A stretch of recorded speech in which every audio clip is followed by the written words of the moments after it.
Bueno, Shabbat Shalom. Shabbat Shalom. Dándole las gracias a nuestro eterno Dios por permitirnos una vez más disfrutar de un Shabbat como el que estamos disfrutando hoy, el gozo del Ruach HaKodesh, que nuestro Dios nos ha limpiado, nos ha lavado de nuestras maldades, de nuestros pecados, y hoy en día somos una nueva criatura. Tenemos mucho que agradecer a nuestro Dios.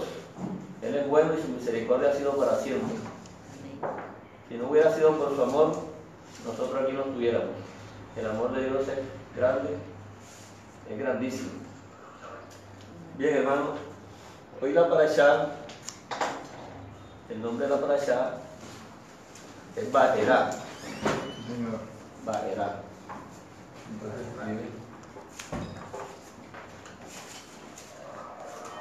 Va'erá. Entonces sería nacer.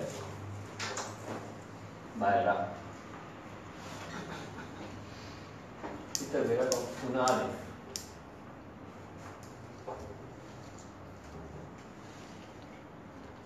Va'erá. Y significa y aparecí. Todos los nombres de la parashá tienen un significado. Shabbat Shalom. Esta expresión que solamente es de la escritura se refiere a Dios, a nuestro Hashem, a Dios. Y aparecí. Entonces Dios siempre ha sido invisible para los ojos humanos. No estamos en capacidad en nuestros ojos de poder ver a Dios de frente, toda su gloria.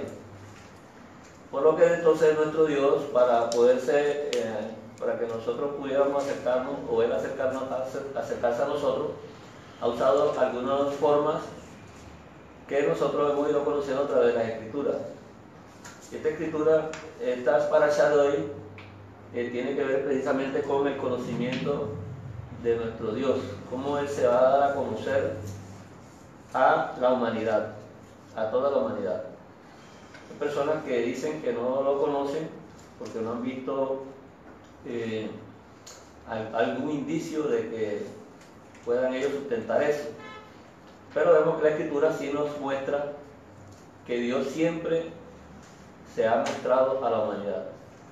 Y comenzando con esta parashá de hoy, la cual se llama Va'erá y aparecí, entonces nos muestra que la única cultura donde esta expresión se da, en que nuestro Dios o Hashem la dice, porque es el único Dios que puede hacer eso. Es el único Dios que puede sustentar lo que dice y puede demostrar que lo que Él hace es la verdad.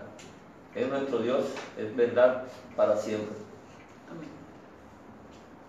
Siempre Dios ha usado a través de la Escritura para mostrarse a la humanidad y a algunas personas en especial por medio de señales.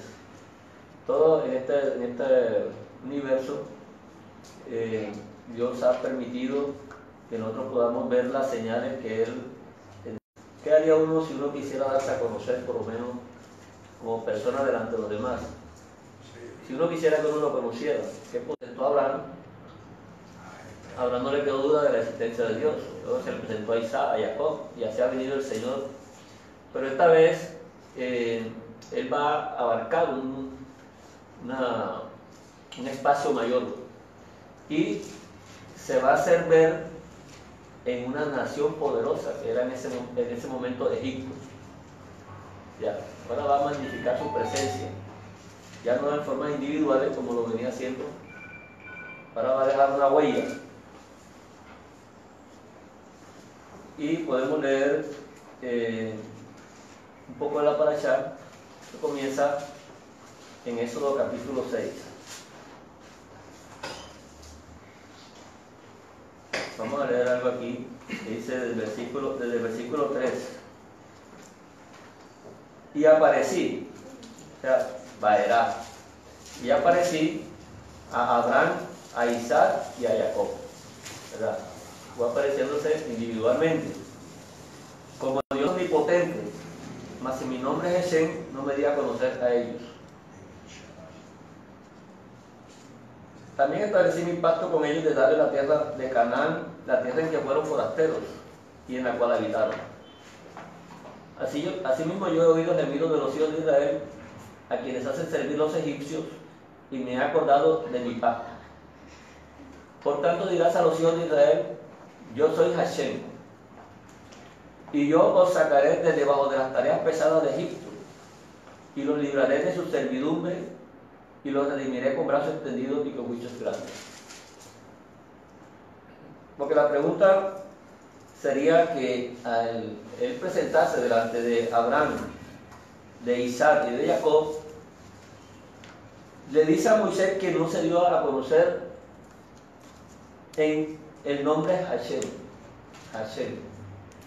Yo, He, Bajet. 4 letras hebreas. Entonces, ¿cuál puede ser la diferencia en el momento que le dice esto a Moisés? ¿Y qué diferencia habría con que no se dio a conocer de esa manera a Abraham, a Isaac y a Jacob? ¿Cierto? Parece que hubiera alguna diferencia. Entonces, precisamente, esta parashá tiene que ver con esto.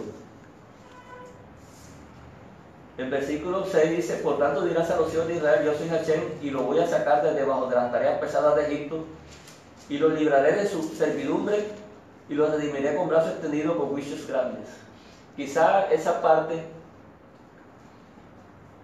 no la había conocido Abraham, Isaac y Jacob. Y es que el nombre de Dios tiene relación precisamente con el juicio.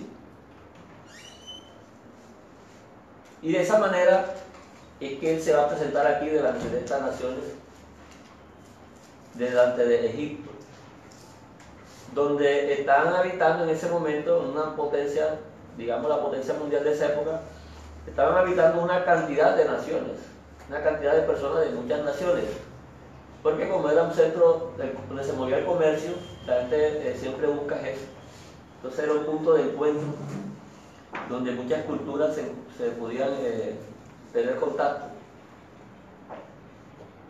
Por lo tanto, este fue el lugar más adecuado para poder el Señor hacer esto que Él viene mostrando, que va a mostrar en este momento. Entonces, una de las cosas que podemos ver en esta parashá es que el Señor se va a dar a conocer. El Señor se va a dar a conocer. Otra de las cosas que el Señor dice es que va a sacar al pueblo de Israel de Egipto. ¿Cierto? Y además de eso va a mostrar su poder. Va a mostrar su poder de juicio en este momento. O sea, su soberanía en las decisiones que Dios toma para manejar todas las cosas que tengan que ver con este mundo. Porque el faraón y todas las culturas, todos tienen ídolos, o sea, dioses. Pero sabemos que son falsos, que son dioses mentales, que no existen. Y ellos les atribuyen poderes a estos dioses. Pero en este caso, eso es lo que va Dios a desafiar delante de esa arrogancia que tienen las naciones, comparando a Dios, comparando el poder de Dios con otros dioses que son falsos, que no existen, sino solamente en la mente humana. Pero es por eso, es la soberbia de las personas de no querer tener un encuentro con Dios o de negarlo, porque las tinieblas siempre han estado gobernando este mundo. Por lo tanto, las tinieblas no gustan de la luz y hacen en la luz. Entonces, en este momento, el reinado de las tinieblas siempre va a negar a la luz, que es nuestro Hashem. Entonces, una de las primeras cosas y que comienza el Señor a mostrar es cómo es el corazón del ser humano, cómo es el corazón de un ser humano natural. Pero para este caso va a tomar el faraón. Un faraón, una persona culta, una persona poderosa, comenzando por él, el Señor va a mostrar una de las características del ser humano natural, que es la dureza del corazón. La dureza del corazón, a lo cual todos o muchas personas, nosotros los seres humanos, tenemos por allá adentro algo como que nos dice de que nosotros somos buenos, de que nosotros hacemos las cosas adecuadamente y podemos discernir todo. Pero nos damos cuenta, en esta predicación nos vamos a dar cuenta de muchas cosas. Entonces el faraón aquí va a mostrar lo que es la condición humana.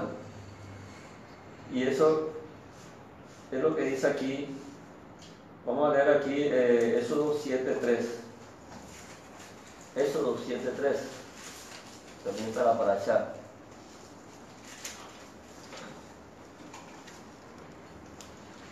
La traducción dice: yo endureceré el corazón de Faraón y multiplicaré en la tierra de Egipto mis señales y maravillas. Entonces hay mucha polémica, mucha discusión sobre que el Señor le endureció el corazón a Faraón,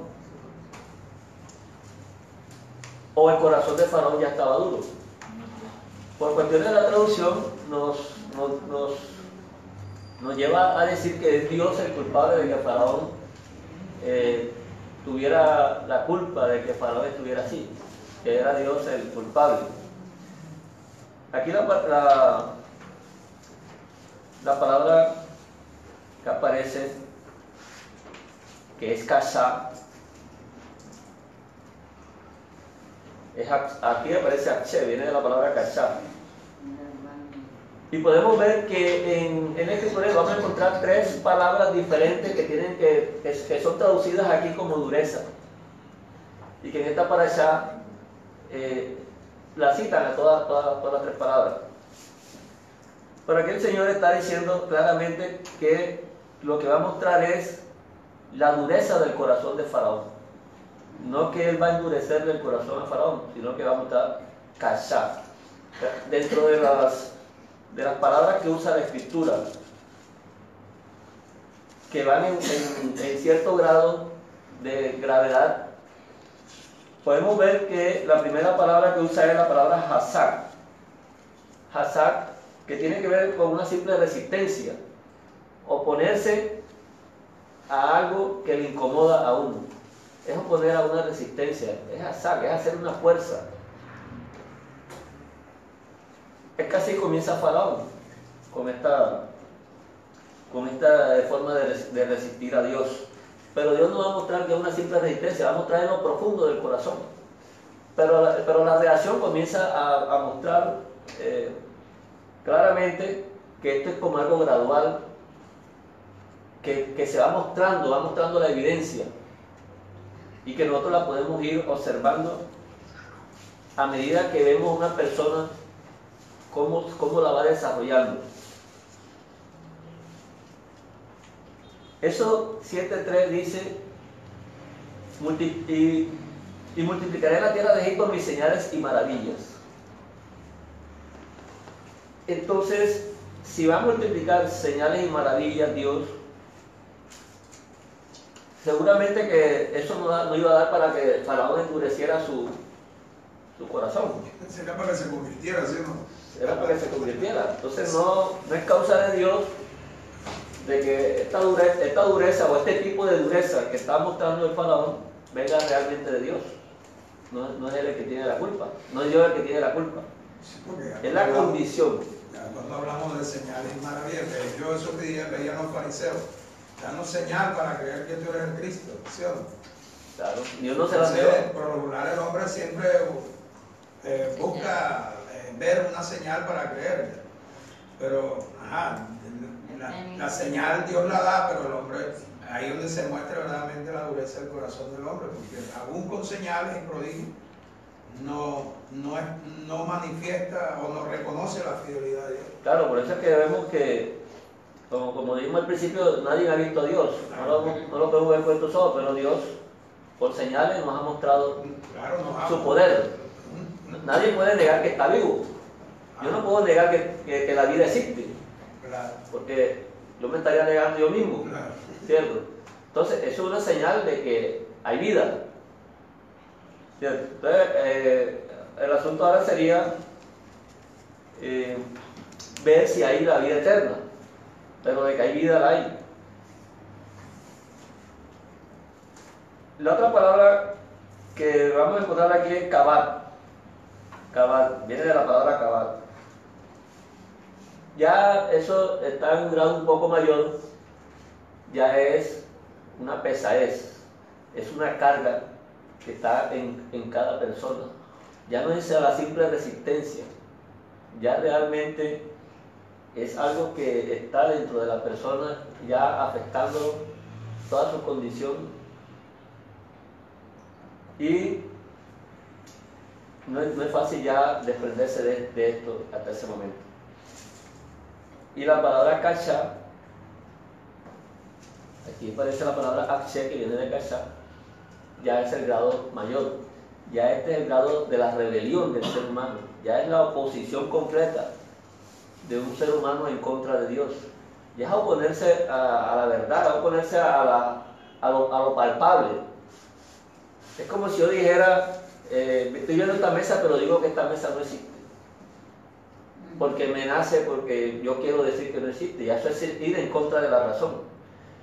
Y entonces esa es la condición que el Señor está mostrando en el faraón.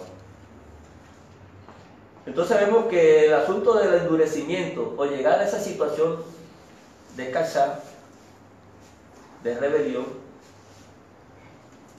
es inversamente proporcional en Faraón a la multiplicación de las maravillas y de las señales de Dios. O sea que entre más Dios hizo señales, la situación era inversa en Faraón, más iba endureciendo su corazón. Y fíjense que es tremendo, ¿verdad? Que las señales son para que una persona se convierta, pero en estas personas que tienen esa ya naturaleza, realmente esa situación, esa condición, las señales lo que hacen es que se llenen de amargura y rechacen y puedan contender contra la verdad. Entonces vemos en esta parasha que tenemos que hay unas plagas que el Señor está proponiendo aquí. Por lo menos hay en esta parasha 5 plagas en esta parasha que tenemos. Entonces vemos por lo menos en Éxodo 7:22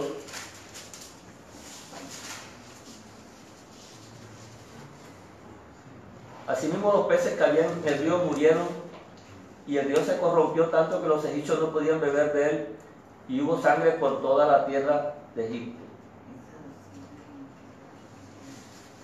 Cuando el Señor le dijo a Moisés que iba a convertir el agua en sangre,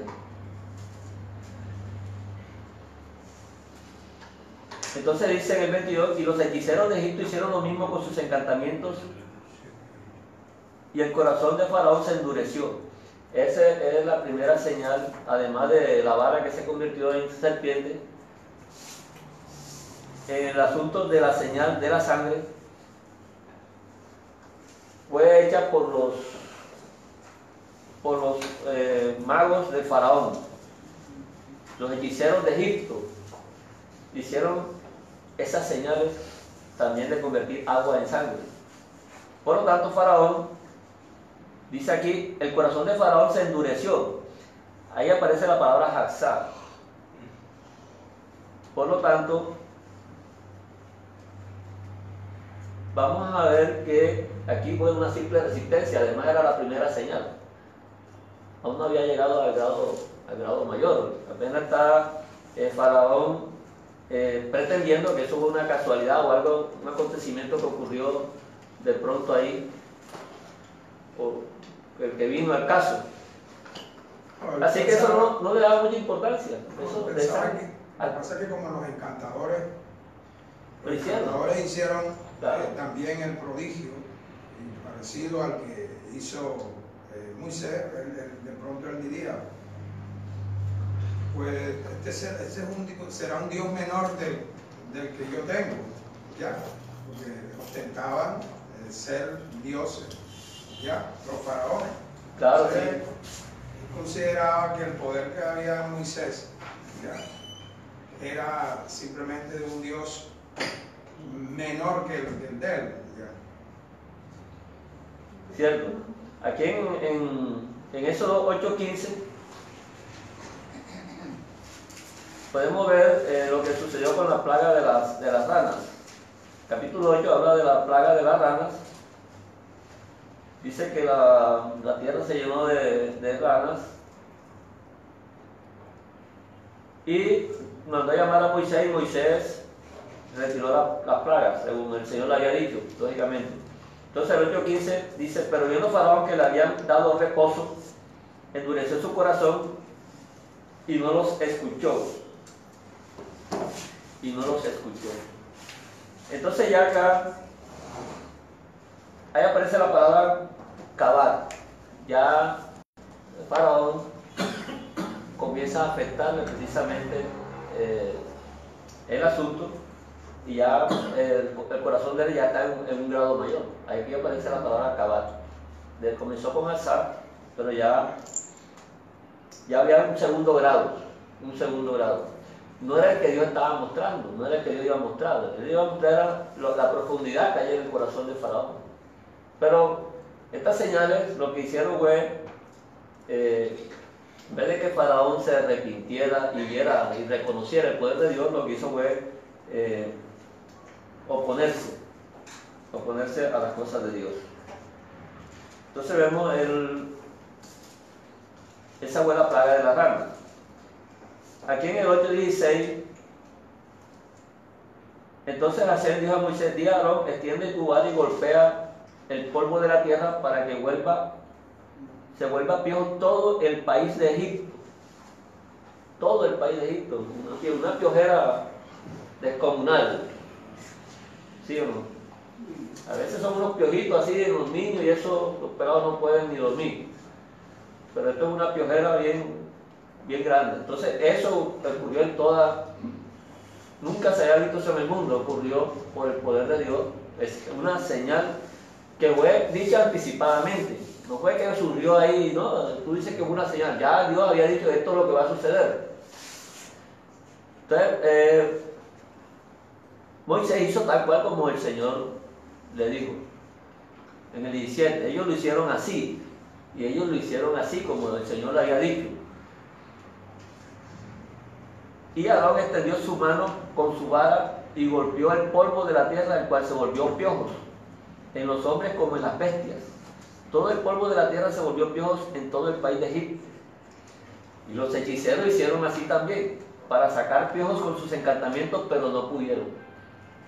No pudieron porque hasta ahí el Señor les marcó el límite. Pero es absurdo. Parece absurdo que ellos querían hacer lo mismo, sería multiplicar más la piojera. No sé. Era una competencia de poderes. Si él lo hizo, eso lo hacemos nosotros. Sí, pero no importa que sea piojo o terminaban haciendo daño. Además o de pronto, como dice que estas plagas no llegaron al pueblo de Israel, las plagas que cayeron de Egipto no afectaron todas ellas directamente al pueblo. Es posible que los encantadores querían hacer lo mismo, pero para que sucediera ya sobre el pueblo. ¿Ya? O sea, esos piojos, así como tú me estás mandando piojos para acá, yo te voy a mandar piojos para allá. ¿Ya? Entonces ellos querían hacer el mismo encantamiento. Mandárselo a Israel. Claro, con piojos me ataca, con piojos te ataca. Las armas eran los piojos. Ya, algo así. Bueno, entonces, ese era el armamento que estaban buscando. Sí. Bueno, entonces los hechiceros dijeron en el versículo 19, capítulo 8, versículo 19, dedo de Dios es este, mas el corazón de Faraón se endureció, o sea, Hazar, nuevamente, o sea, nuevamente resistió, se puso resistente. Luego vino la plaga de las moscas.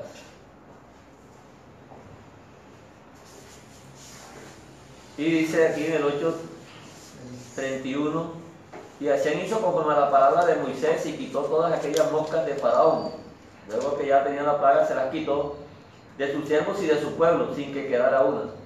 Mas Faraón volvió otra vez y endureció esta vez su corazón y no dejó ir al pueblo. Entonces, ese es el asunto de Faraón. Ya eso estaba en él, no que Dios le estaba endureciendo ni nada de eso. Porque la actitud del Señor era que él, por medio de lo que viera, se le quitara la dureza, no que se le endureciera. Pero este es el caso del incrédulo. El incrédulo, tú le encuentras, le das alguna explicación sobre la cuestión de la escritura, algo que sea demasiado claro en la escritura. Una pregunta que le haga uno a un incrédulo, que si, porque él no ve las cosas, no cree, y uno ve que el viento no se ve, pero uno no puede decir que uno no cree que exista el viento, ¿cierto? No se ve, pero el viento existe. Entonces, eso son unas señales, porque los argumentos son, no, si yo no lo veo, no creo. Entonces, no es un argumento bueno, porque no todo lo que no se ve no quiere decir que no exista. Pero aún en eso, y estando sabiendo que no tienen una forma de defensa, todavía agravan más las cosas. Pero total va a ser el negar siempre la existencia de Dios. A eso es lo que uno le llama ateo. O sea, que él se va a oponer siempre a Dios, va a ser un activista y va a proclamar eso, porque va a hacer que todo el mundo piense como él. Pero eso es lo que está sucediendo, que ese es el corazón de él, no es lo que está viendo y lo que se está evidenciando delante de él. Porque las cosas, a pesar de que no la vea, lo están afectando. Pero para él, si se trata de Dios, él va a negar lo que sea. Y eso lo vemos constantemente. Y aún leyendo la Escritura, las personas niegan lo que leen. Niegan, están leyendo, se les está mostrando y lo niegan. Entonces es muy grave esa condición que tiene el ser humano, pero esa es la materia prima porque está hecho, porque es que todo lo que hay en este mundo es corruptible, y si estamos hechos del polvo corruptible, lógicamente que eso no es extraño que sea la actitud. Sin embargo, Dios quiere que seamos conscientes de eso. Él quiere que nos conozcamos como somos nosotros en naturaleza. Eso es lo que Él quiere que conozcamos. Para poderlo conocer a Él, primero hace que nos conozcamos nosotros de esa manera. Nuestra necesidad de que realmente el poder de Dios es el único que nos puede transformar, nos puede cambiar, nos puede solucionar estos problemas que tenemos. Y en este caso estamos hablando del problema del corazón. ¿Cierto? Que ese problema del corazón es tratado en la Escritura muchas veces.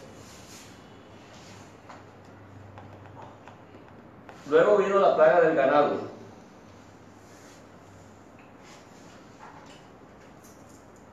En el 9:1, entonces Hachén dijo a Moisés: entra a la presencia de Faraón y diles, Hachén, el Dios de los hebreos, dice así.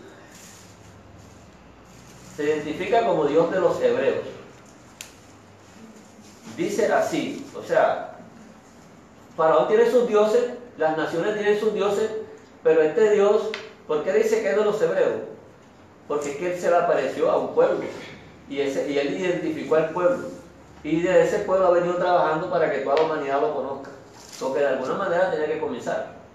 Entonces no cogió al pueblo más bonito, al más sano, no cogió al mejor pueblo, porque cuando los profetas hablan de este pueblo, no hablan cosas bonitas. Los profetas siempre dicen la verdad de las cosas que Dios piensa del pueblo. Entonces este pueblo tiene la necesidad también de creerle al Señor. Y no llenarse de ínfulas de pensar de que si son escogidos, ya todas las cosas están exonerados de todas las cosas. Todo el mundo tiene que rendir cuenta delante de Dios. Todos tenemos que llegar delante de Dios y rendirle cuentas a Dios de todo lo que hemos hecho en esta vida. Entonces dice aquí en el 9:35,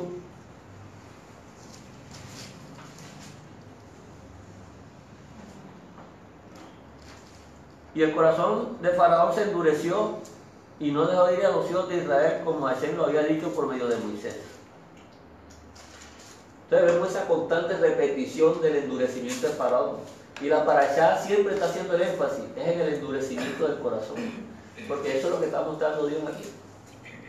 En esta parashá, en otras parashá vendrá mostrando otras cosas, pero aquí precisamente es una de las cosas que más afectan al ser humano en sus decisiones de acercarse a Dios, de conocer a Dios.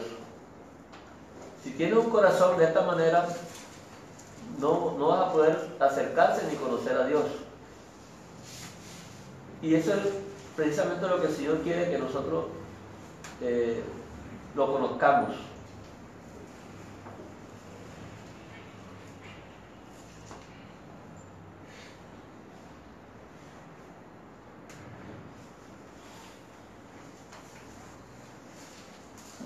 Esa es la plaga del ganado.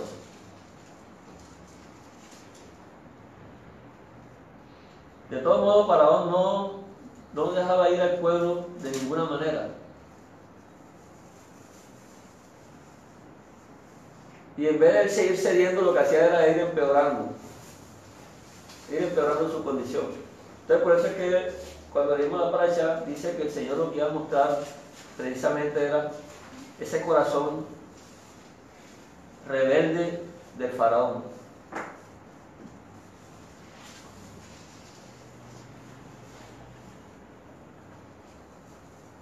Fíjense ustedes por lo menos en el tiempo de Éxodo 6:12.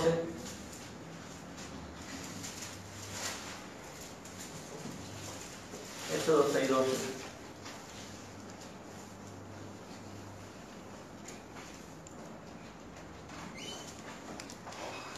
Dice que Moisés fue enviado a los hijos de Israel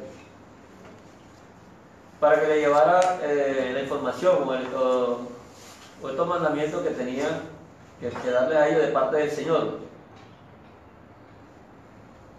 Y Moisés le respondió al Señor y le dijo, en el 6:12, respondió Moisés delante de Hashem, he aquí los hijos de Israel no me escuchan. ¿Cómo pues me escuchará Faraón siendo yo torpe de labios? Siendo yo torpe de labios. La palabra que aparece ahí realmente es Aral Sefatim, incircunciso de labios. Aquí aparece la expresión, ahí aparece la incircunciso.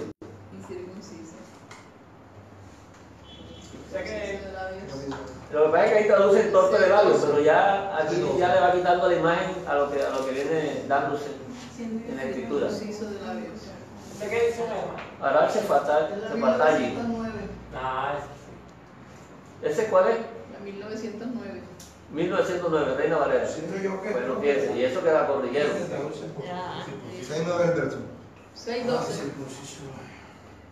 Entonces, esta expresión no se iba a encontrar en ninguna otra nación. No la tenían los griegos, no la tenían los romanos, no la tenían ninguna de las naciones que podamos nosotros imaginarnos.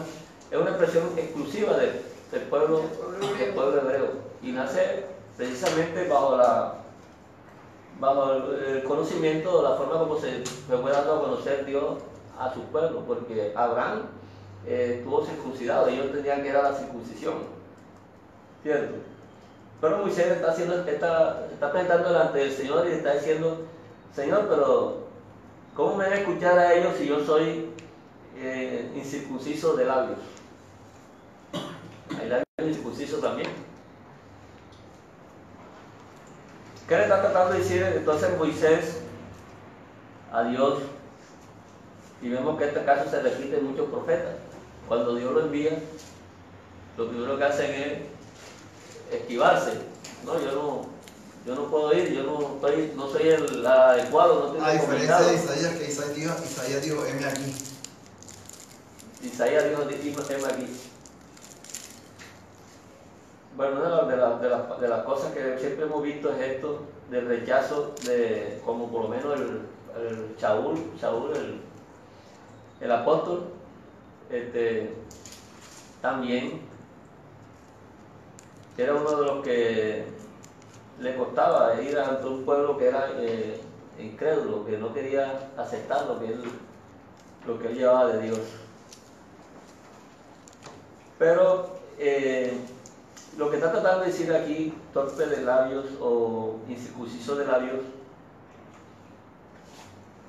es como algo que él quisiera tener para que pudiera ser escuchado, o era simplemente una excusa de él.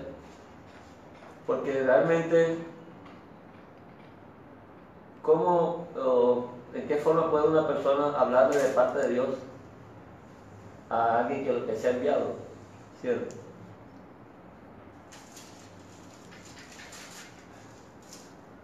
Ahora miramos esta parte aquí, porque esto se repite. Pero ¿qué iba a decir, hermano? la pregunta es que si la expresión significaría una limitación física de parte de él para hablar, ¿ya?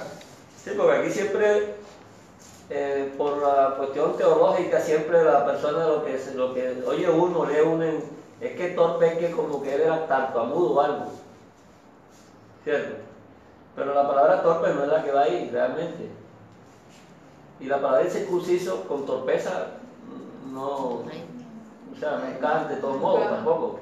Lo que pasa es que siempre he dicho que las palabras no se definen tanto por la raíz, sino por su uso y su forma, ¿ya ven? Entonces el contexto es el que va determinando. Pero fíjate que lo que estoy diciendo es que esta palabra se da en el pueblo hebreo. Ninguna otra nación usaba esto. Yo soy circunciso de labios. Pero sí, entonces tiene que tener un sentido dentro de cultural. En su mente, en su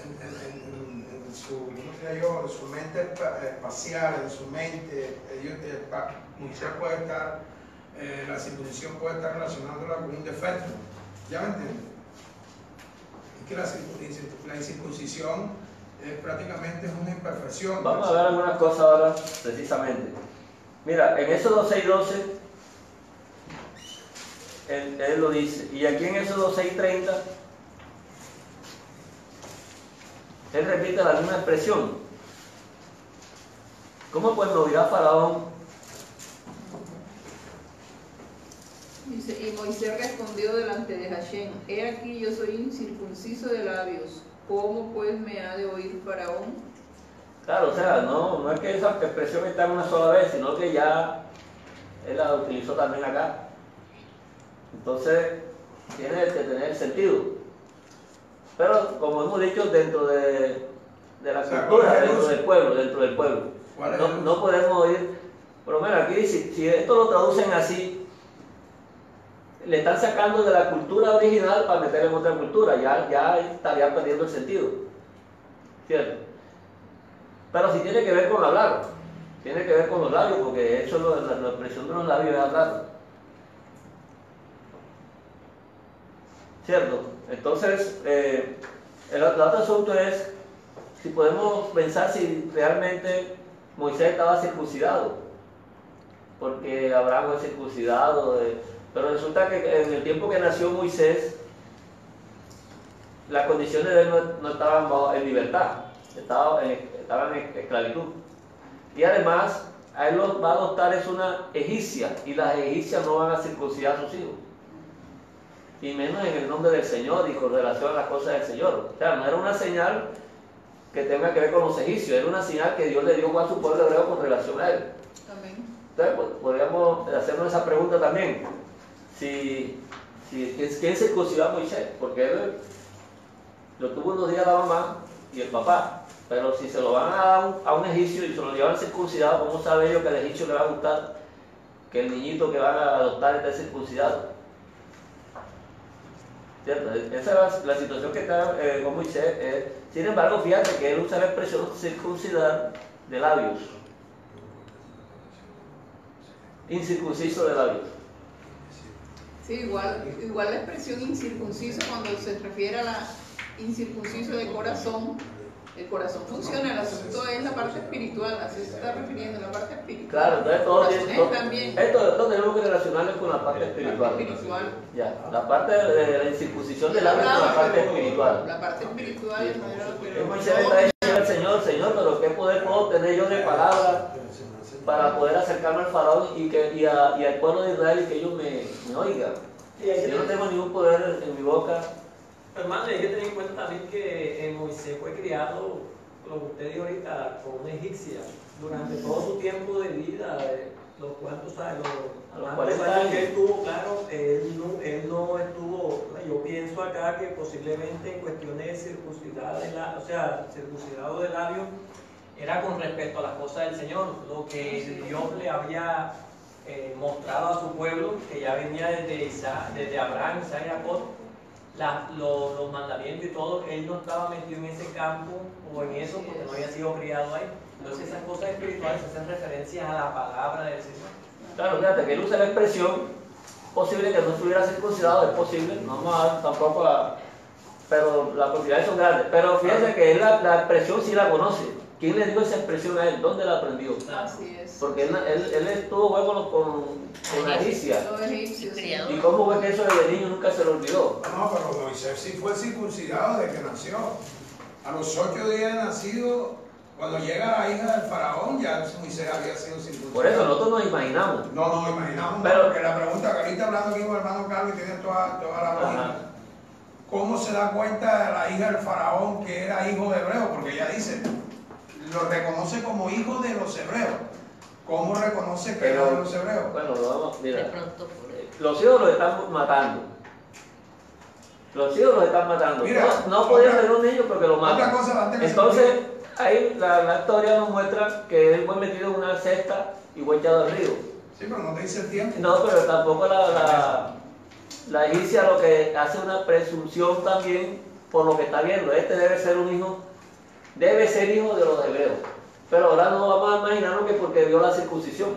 Pero fíjate tú, cuando se le apareció a Moisés en el desierto, que dice la mujer de Moisés, este varón de sangre, ¿por qué se le apareció y se lo puso en el camino a Moisés? Porque no había circuncidado a quién, al niño.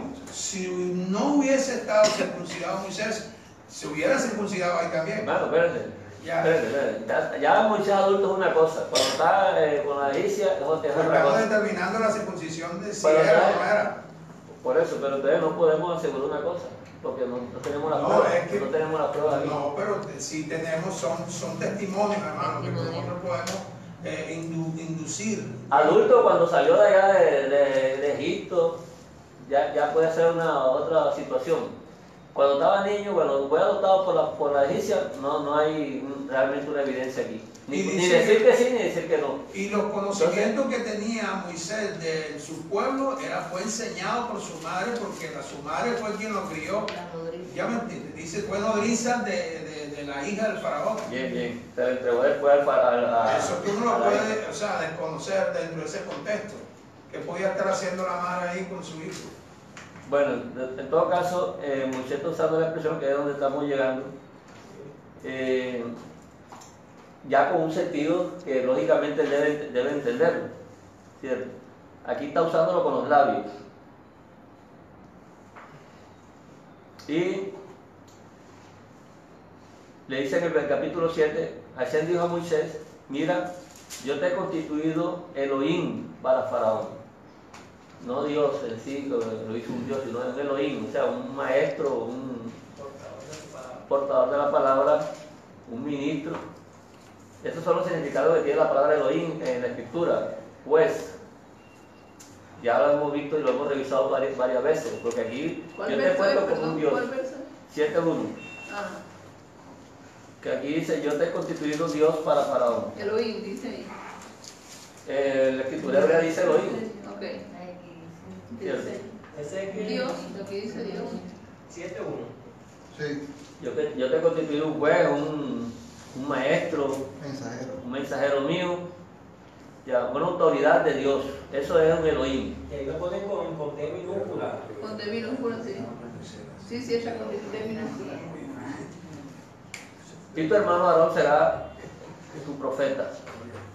Tú dirás todas las cosas que yo te mandé, y Aarón tu hermano hablará a Faraón para que deje ir de su tierra a los hijos de Israel.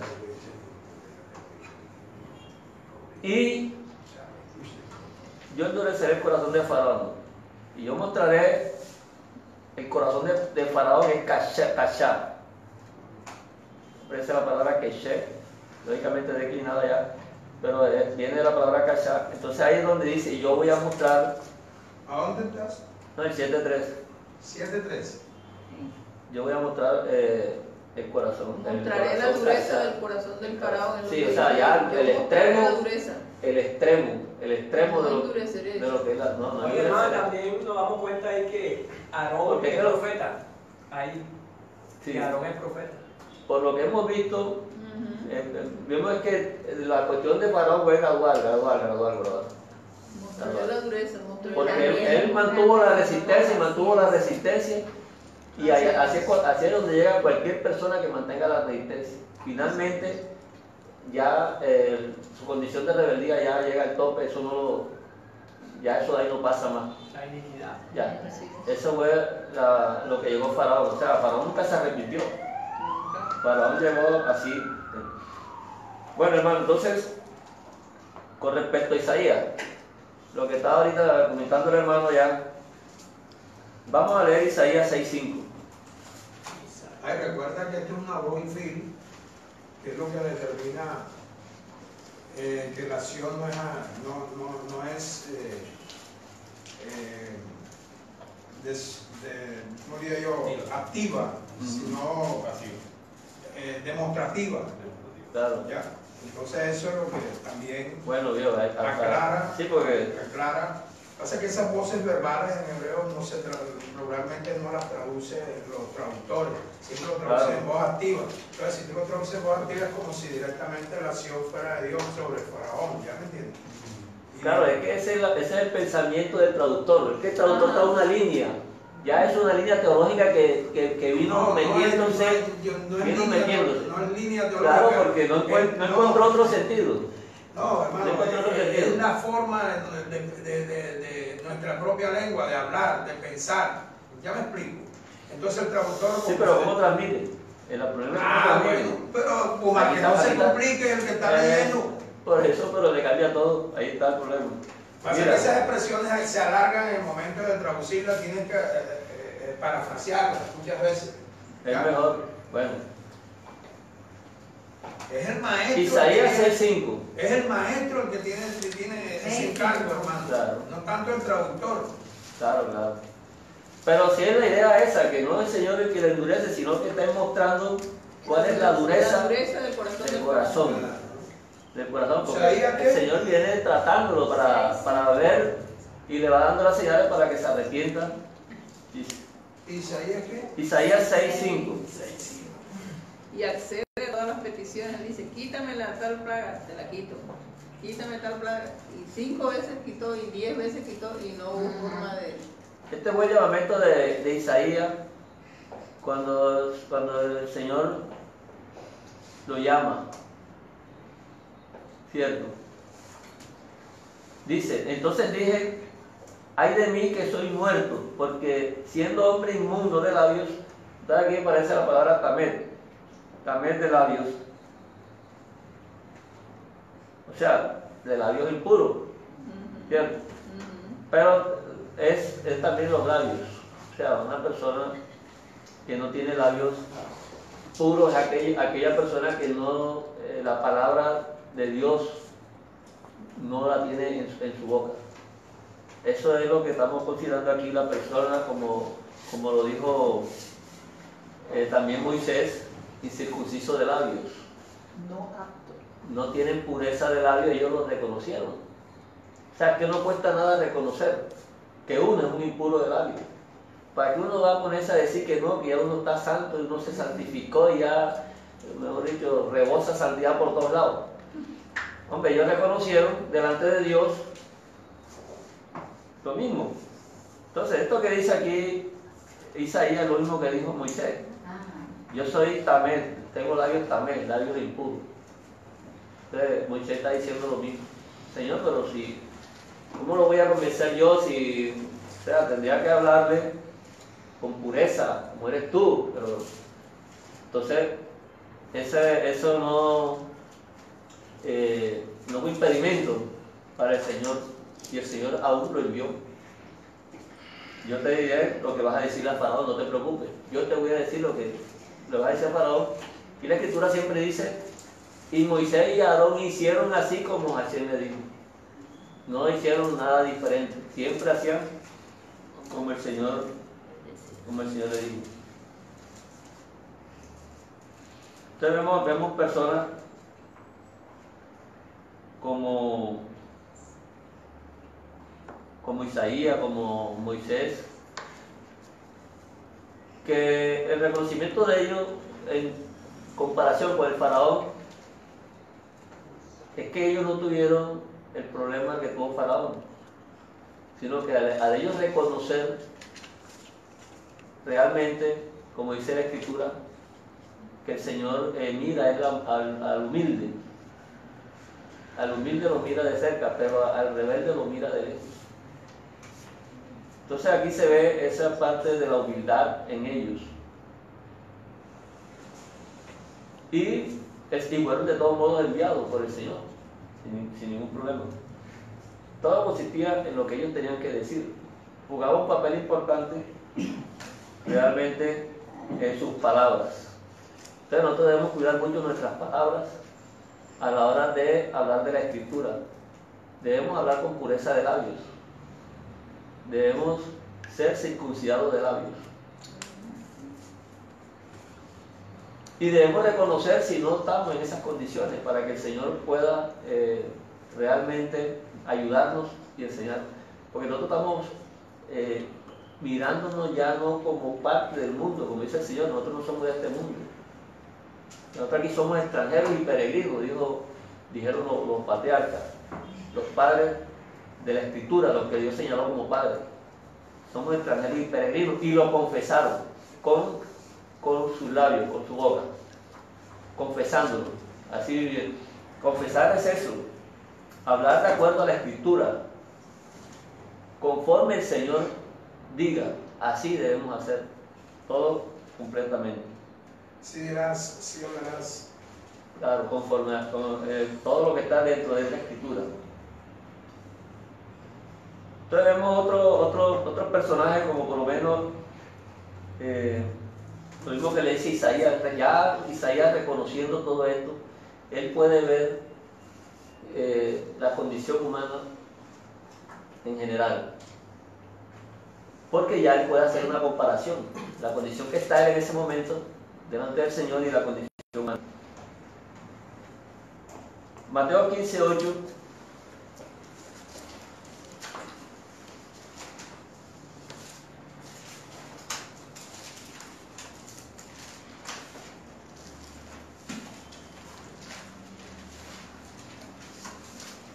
El 7 dice, hipócritas, bien profetizó de vosotros Isaías cuando dijo, este pueblo de labios me honra. Aquí la palabra que usa es cabó, o sea, me dan el peso, me dan la gloria. Porque esto está en Isaías, estoy leyendo aquí en Mateo, pero esto está en Isaías. Este pueblo de labios me honra, mas su corazón está lejos de mí. Pues en vano me honran enseñando como doctrinas mandamientos de hombres. Entonces la incircuncisión de labios o la impureza de labios tiene que ver con la hipocresía. Y la hipocresía es precisamente poder o entender o conocer las cosas de Dios y negarlas. Hablar en forma diferente a lo que la Escritura nos lleva. Entonces, eso es ser un impuro de labios. Eso fue lo que reconoció Isaías, fue lo que reconoció Moisés, sin ningún problema. Debemos hablar de acuerdo a lo que está en la Escritura, sin añadirle ni quitarle, sin inventar. Porque aquí dice, enseñando como doctrinas mandamientos de hombres. Eso está en Isaías 29. Isaías 29:13.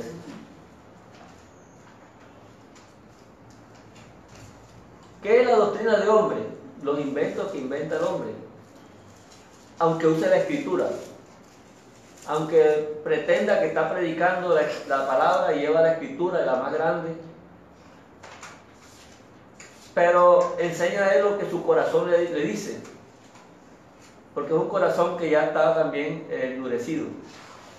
Entonces no va a reconocer las cosas como Dios dice, sino como a él les parece, como él quiere que sean. Y esas cosas vacías, hermano. Son las cosas vacías. Pura vanidad. Sí, cosas vacías que no producen arrepentimiento, que no producen, no redarguyen prácticamente al creyente, sino que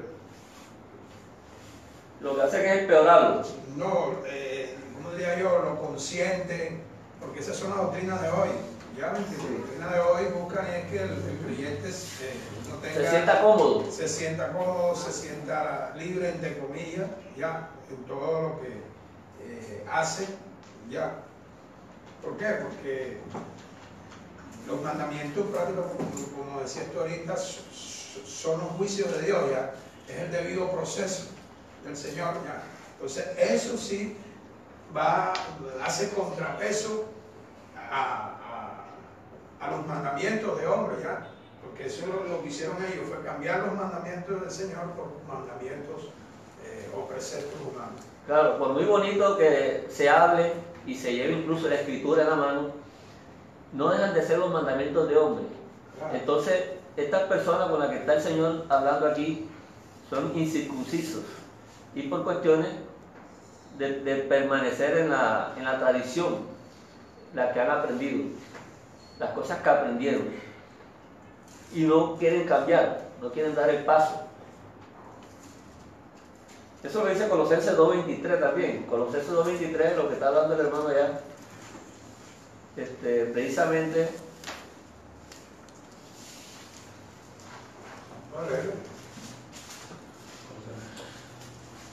Dice, tales cosas tienen apariencia de sabiduría por su piedad afectada, sus mortificaciones y su rigor con el cuerpo.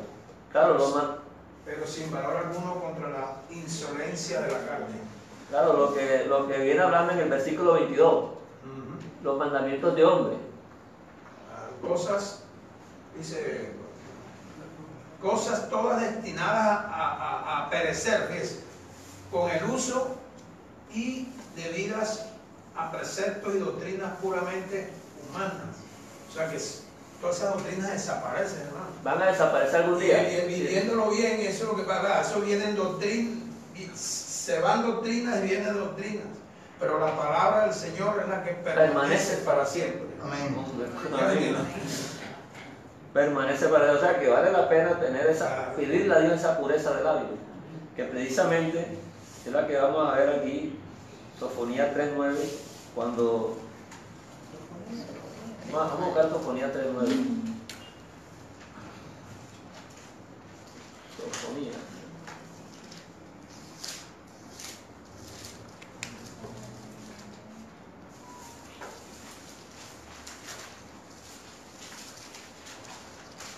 Sofonía 3:9. Es una promesa que viene el Señor mostrando siempre. Fíjate que allá está tratando el tema de mostrando la condición, pero Él nunca se ha olvidado de esa condición de nosotros. Y aquí está haciendo la promesa. Hermoso eso. En aquel tiempo volveré a los pueblos pureza de labios. Y aquí está hablando en plural de pueblos. No está hablando de un solo pueblo. Claro. Pureza de labios. Para que todos invoquen el nombre de Hashem, para que le sirvan de común consentimiento. O sea, mucho por ahí escuché a uno diciendo y que dice que en aquel tiempo el Señor 10 personas de las naciones cogerán del manto de un judío y dirán, iremos con ustedes, eso está en Ezequiel, porque Dios está con ustedes. Y con eso está argumentando de que cuando veas a un judío lo tienes que agarrar. O sea, más puro. Más puro que Pero tú. la pregunta sería, ¿por qué la escritura dice que son 10?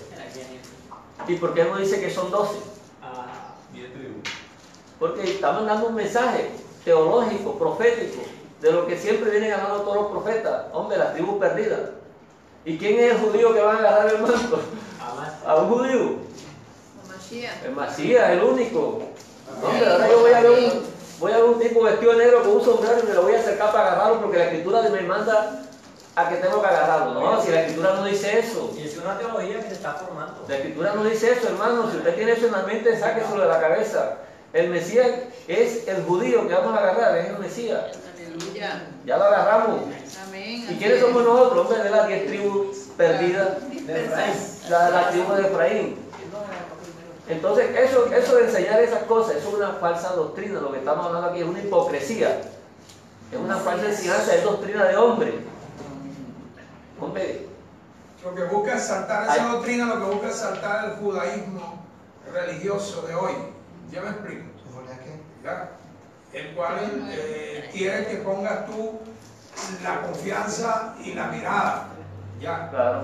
Y no verdaderamente en el profeta el cual Dios dijo que levantaría y oirías. Porque es una orden. Si vamos a hablar de judíos, vamos a hablar de judíos creyentes. Pero es que la inmensa mayoría de judíos de hoy en día son incrédulos. Entonces, ¿a cuál judío de eso van a agarrar? Te van a pedir la cédula para ir a agarrar. Siquiera vamos a hablar de los creyentes, vamos a hablar con los judíos que son creyentes. No, y resulta que Podemos dar escritura. agarran un judío que no ha creído en Mashiach, entonces. Por eso, un incrédulo. Porque como el mandamiento dice que tiene que ser. Claro, al menos emita uno que, como dijo Pablo, sé imitadores en mí como yo de Cristo. Pero va a imitar uno que no tiene a Cristo, ¿a qué lo va a imitar? ¿Ya me entiendes? En su propio precepto. Entonces, eso es un mensaje bien profético que las 10 tribus del norte que se perdieron, que se paralizaron, vamos a acercarnos al Señor, lo vamos a agarrar. ¿Y a dónde nos vamos a ir? Hombre, vamos a ir con ustedes, porque es que la salvación viene de los judíos. ¿Por qué? Porque el Mesías es judío. Dentro de los judíos. Y la escritura, toda está escrita bajo los principios de esa cultura, pero no la doctrina de hombres y rabínica, Por eso es que sino las que Dios ha mostrado, las que no han sido cambiadas, las que no han sido manoseadas por la doctrina y los pensamientos de maestros irresponsables. entonces la escritura para su propia Toda la escritura nos viene hablando de que Dios nos va a recoger. Mira aquí, la pureza de labios es para todas las naciones. Y dice, vamos a leerlo de nuevo, 3:9. En aquel tiempo devolveré yo a los pueblos pureza de labios, para que todos invoquen el nombre de Hashem, para que les sirvan ¿qué? De común consentimiento. Bajo un mismo yugo, traduce aquí la Y aquí dice la palabra Ejad, aquí está la palabra Ejad. Le sirvamos. un mismo. Sí, es que dice la palabra, No, pero donde dice consentimiento, la palabra es Ejad. Porque el mismo Mesías lo dijo. Yo quiero que ellos sean uno, como Abba y yo somos uno, que ellos no son dos. Entonces el pueblo tiene que ser Ejad. Entonces ahí donde dicen consentimiento, hay que poner la palabra Ejad. Ejad. lo que pasa es que Se ven Ejad va acompañada con hombro. Con hombro. Entonces por eso traducen como un mismo, o sea, una misma carga, ya un mismo yugo. Ya. Ejad. Que hombre, la que traduce es la Entonces sí. Entonces, todos los profetas, por eso es que el Señor dijo, yo no vengo a abrogar ni la ley de los profetas. ¿Por qué? Hombre, porque si quitamos la ley de los profetas, quitas todo. No, que yo me quedo con el Nuevo Testamento, no tienes nada. Porque el Nuevo Testamento no te va a explicar a ti todo el trayecto que trae el Señor. Primero tienes que leer la Escritura para saber todo lo que o sea, porque es que La nueva escritura es la revelación. Es la revelación de todo lo que está escrito. Entonces, ¿bajo qué revelación o bajo qué escrito vas a hacer una revelación? Si no tienes un mensaje, ¿bajo qué principio vas a hacer una revelación? Entonces ahí inventas cualquier cosa y dices que te revelaron cualquier cosa. No puedes quitar la escritura. Entonces, toda la escritura tiene hablando siempre los profetas, que el Señor nos va a llamar, que nos va a limpiar, que todas las naciones estamos llamados, porque en Abraham va a haber multitud de naciones, van a salir multitud de naciones. Y ahí no se hablaba nada de judaísmo ni nada de eso. Porque eso fue a partir de que vinieron de allá de Babilonia, ¿cierto? Cuando ya comenzó, porque ya no estaban las 10 tribus. Lógicamente, la única que queda es esa. Y ese es el nombre que se formalizó. Pero teológicamente, cuando a una persona o a un judío hoy en día tú le dices que eres Efraín, él tiene que entender de qué le estás hablando. Ya. No es que los judíos nos salvamos, pero tiene que entender las 12 tribus. 12 tribus, van todos juntos. Eso es lo que dice Jeremías, ¿verdad? En aquel tiempo haré un nuevo pacto con la casa de Israel y con la casa de Judá. Entonces Israel son las 10 tribus. Entonces ahí no nos hemos perdido en nada. Hemos venido hablando, no nos hemos perdido nada. Todo lo que tiene que ver con el faraón, todo lo que tiene que ver con los profetas, todo está conectado. Ahí venimos, pero vemos que la promesa de la pureza de labios, que en ese momento se veía en Isaías, se vio en Moisés, el Señor dijo que le iba a traer para todas las naciones.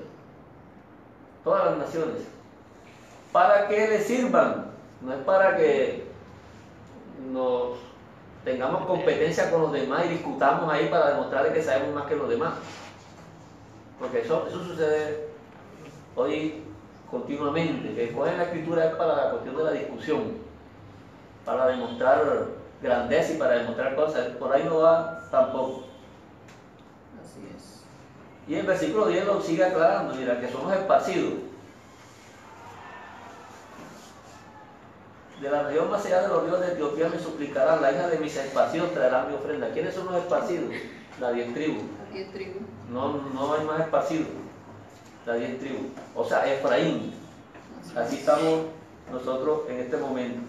Entonces el Señor dijo que nos iba a dar pureza de labio, ya debemos tenerla.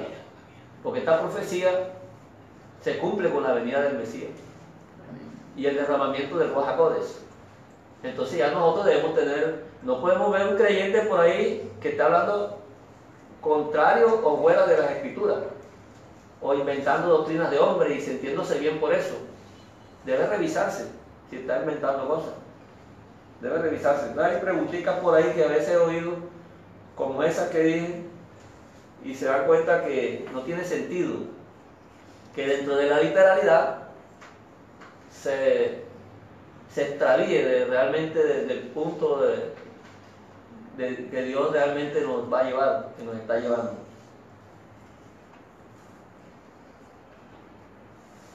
Juan 9:41. Juan 9:41.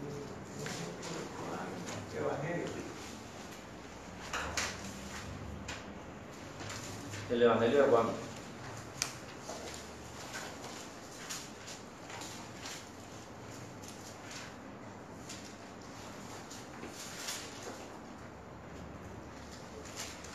Juan 9:41. O sea que lo que sucedió con el faraón no es que se sucedió a él solo. Eso es para Dios mostrar la condición general de toda la humanidad. En sí, la condición natural. Entonces en este momento estos fariseos, de lo que está tratando aquí el tema de Juan, son las personas estudiosas de ese tiempo. Las personas que andaban con los rollos de la escritura para arriba y para abajo. Los que se daban golpes de pecho y todo eso. Muchas veces. Con eso es lo que está hablando el Señor, el Mesías. Dice el versículo 40. Entonces algunos de los fariseos que estaban con él al oír esto le dijeron: ¿acaso nosotros somos también ciegos? Y Josué le respondió: si fueran ciegos no tendrían pecado. Fíjate, si hubieran reconocido no tendrían pecado, no hubiera sido perdonado. Mas ahora porque decís, vemos, entonces vuestro pecado permanece, porque ustedes no han reconocido la justicia de Dios que llegó a este mundo. Estaban duros en el corazón. Ya. El continuo sacrificio, que no debió haber sido interrumpido. El continuo sacrificio no debió haber sido interrumpido, y el hecho de que no haya templo y no haya un animalito muriendo, debe traernos a la cabeza de que la justicia de Dios está en alguna parte, porque Dios no la iba a interrumpir. Entonces, ¿bajo qué argumento estamos nosotros hoy expiando o reconciliando nuestros pecados con Dios? No puedes inventar una doctrina de hombre. Por ahí oí algunos que dijeron y que la oración, no es que ahora estamos reemplazando con la oración, eso es una doctrina de hombre. Y es lo que estamos hablando aquí, eso no es pureza de labio. Y además de eso, doctrina de hombre, rudimentos del mundo. Fíjense ustedes, mucha gente, eso es lo que le gusta. Y para allá es para donde cogen. Cuando inventan cualquier doctrina de hombre para tapar el hueco de la justicia de Dios, porque no quieren mostrar a la verdadera, porque es que la condición natural del hombre es esa, no quiere saber nada de la luz. Eso lo dice aquí también el libro de Juan, ¿verdad? Cuando está hablando en el capítulo 3, 19, 20 y 21 dice: y esta es la condenación, que la luz vino al mundo y los hombres amaron más las tinieblas que la luz, porque sus obras eran malas. Porque todo aquel que hace lo malo aborrece la luz y no viene a la luz para que sus obras no sean reprendidas. Mas el que practica la verdad viene a la luz para que sea manifiesto que sus obras son hechas en Dios. Entonces, si yo practico la verdad, ¿qué miedo voy a tener? Porque voy a ocultar la verdad de Dios para que los demás estén contentos conmigo. No, es que aquí si le digo esto, no van a ver los videos. Hermanos, si no quieren ver los videos, ya eso es otro asunto. Pero yo sé que el que entiende las cosas de Dios, esto no le lo miran como descabellado. Esto tiene sentido. Que la humanidad está con un corazón callado, rebelde, opuesto a Dios. Está a favor de las tinieblas, el corazón natural. Y que si no confesamos nuestros pecados con la justicia de Dios que vino a este mundo, entonces no tenemos el perdón, que fue lo que le pasó a estos fariseos, de lo que estamos hablando aquí. Porque ellos dijeron: no, nosotros estamos bien, no tenemos nada que pedir perdón, tenemos la Escritura, vamos por allá, damos diezmo, oramos, eso lo dice la Escritura, no nos falta más nada. Pero la Escritura dice que todo lo tiene torcido. Por eso es que no pudieron ver la justicia de Dios que vino a este mundo. Porque es que la justicia de Dios vino palpablemente a este mundo. En Primera de Juan, el libro comienza de esa manera. Piensa lo que dice: lo que era desde el principio, lo que hemos oído, lo que hemos visto con nuestros ojos, lo que hemos contemplado y palpado en nuestras manos tocante al verbo de vida. Porque la vida fue manifestada y la hemos visto, y testificamos y les anunciamos la vida eterna, la cual estaba con el Padre y se nos manifestó. Lo que texto estás? Perdón, ¿cuál? Primera de Juan, capítulo 1. Primera de Juan. Voy por el versículo 3. Lo que hemos visto y oído, eso les anunciamos, para que también vosotros tengáis comunión con nosotros. Y nuestra comunión verdaderamente es con Abba y con Ben Yeshua. Estas cosas os escribimos para que vuestro gozo sea completo. Porque el gozo estaba descompleto hasta ese momento. Faltaba algo. Faltaba el Mesías. Entonces, este Juan, una persona que arriesgó su vida, igual que todos los demás apóstoles que tuvieron ese desenlace fatal, ellos comprendieron estas cosas. Y todas estas personas fueron alcanzadas por la misericordia de Dios, a pesar de que en este mundo podemos morir. Ellos están invitados a la gran cena de nuestro Señor. Ya. Proverbios 28:13.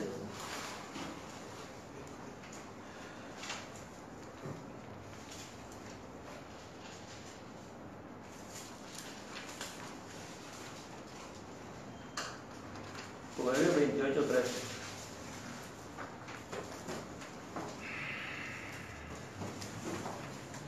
El que encubre sus pecados no prosperará,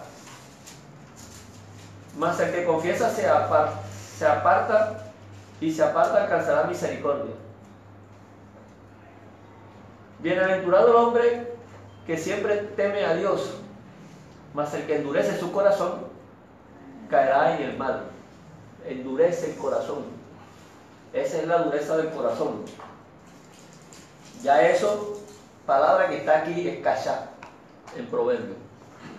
Ahí consigue la palabra cachá.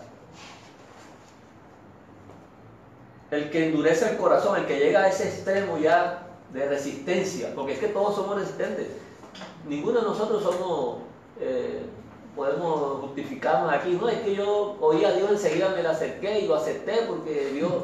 No, todos nosotros hemos sido resistentes, hemos sido... No, hombre, no, a nosotros nos gusta más el mundo, porque aquí no me prohíben, porque aquí... Y busco una religión que no me prohíba también, pero hemos sido así. Pero toda esa resistencia... Buscamos las religiones a donde acomodarnos nosotros. Claro. Toda esa resistencia. Sí, sí. Toda esa resistencia, todo ese azar, va llegando al grado de cavar. Otros azar, el cavar sigue aumentando. Otros azar, y sigue aumentando el cavar. Y ya cuando llega al cazar. Y esa es la parte donde dice aquí, caerá en el mal, mas el que endurece su corazón caerá en el mal. Es que ¿para dónde no va a caer? No tiene más camino, ese es lo único que le espera. Lo que le gusta, las tinieblas, pero es que cuando usted haya que se va a dar cuenta que eso no es nada bonito, pero ya para qué, ¿verdad? Crujir de dientes, ahí no le espera otra cosa. No quiso la misericordia, entonces eso es lo que le espera. Salmo 130, versículo 7.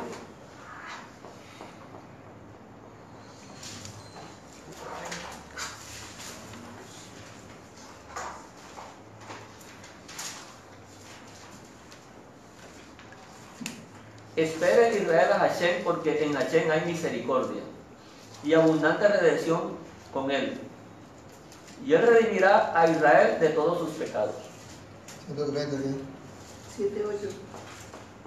7 y 8 de 130. 130, 7 y 8.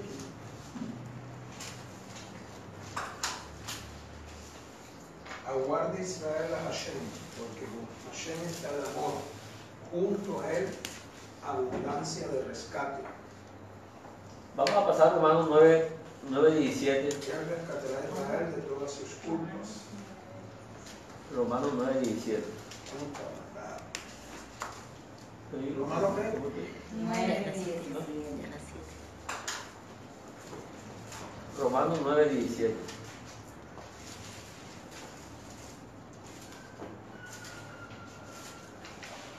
Entonces uno lee la Nueva Escritura, ¿y qué va a encontrar en la Nueva Escritura?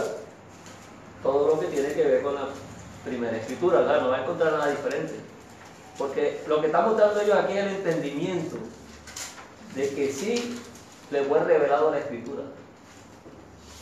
Entonces, 9:17.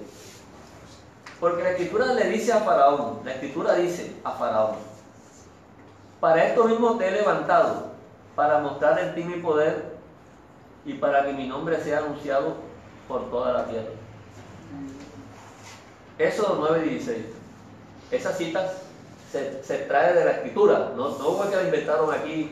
Pablo se puso a inventar citas. Él está en la revelación de todo lo que venía escrito, que de pronto no era tan entendible en ese momento, que el Señor había levantado a Faraón para mostrar en él su poder, ¿verdad? De manera, de quien quiere, tiene misericordia, el que quiere endurecer, endurece. ¿Qué pasa con esto de que el Señor está diciendo que la soberanía es de Él? El que quiera dejar endurecido, Él lo deja endurecido, porque así quiso. Así quiso Sí, es él. que está endureciendo, deja la dureza del corazón. Él deja la endureza. Sí, porque aquí está traducido igual que El ser allá. humano está endurecido. No. Él lo que hace es dejarlo así como está. Dice, porque el que quiere estar endurecido, él lo deja endurecido. Dice, los entregó a sus pasiones, Lo entrega a lo que ellos quieran. a lo que ellos quieran. Ah, eso quería. En eso sí le dio libertad. Bueno, hermano, el tiempo se nos fue un poco, entonces suspendemos aquí la paracha. Le damos gracias a Dios porque permitió en este día pues, continuar con este agradable mandamiento de Shabbat, participar en él, de ser participante de sus mandamientos. Entonces, le damos un saludo a nuestros hermanos. Tengan una feliz semana, un Shabbat Shabbat a todos. para todos nuestros hermanos y que estemos conectados con nuestro mismo lugar, con nuestro Señor Yoshua Mashiach, hasta que Él venga. Amén. Amén. Amén. Amén. Amén. Shabbat a todos.